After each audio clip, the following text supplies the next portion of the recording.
So one of the challenges that project teams face as they do their risk analysis is to understand what really is the impact of that risk to the project schedule, right? And so there's been some ways we've done that historically, but with Saffron Risk, we've introduced a new way, which we think is much more powerful and much more insightful to the project team.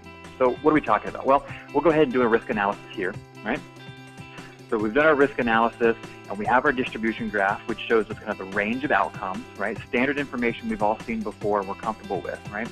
Historically, the next step we would take is once we understand kind of what the range of outcomes is, we want to then say, well, what are the drivers, right? And so there's a traditional view of drivers, which is done here. We see here, we've taken a little bit of a different spin and brought the risk and the activity drivers together on one screen so you can see that.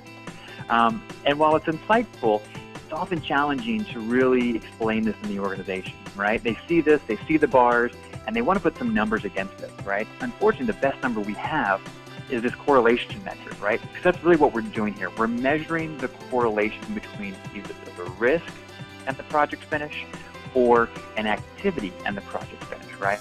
Remember, correlation is just a measure of how related are these two items, right? So what we can gather from this is this communication risk is the strongest risk driver. It most likely correlates to driving the project finish date.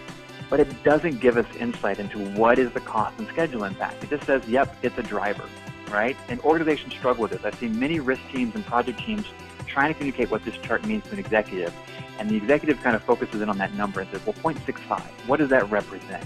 Is that 65% of the time this is a driver? Is it 65% of the impact? Like, they're looking for a way to really quantify that. And so we've been to think about that. And we said, well, what can we do differently? How can we really give teams the insight into what's driving their project schedule and their project cost?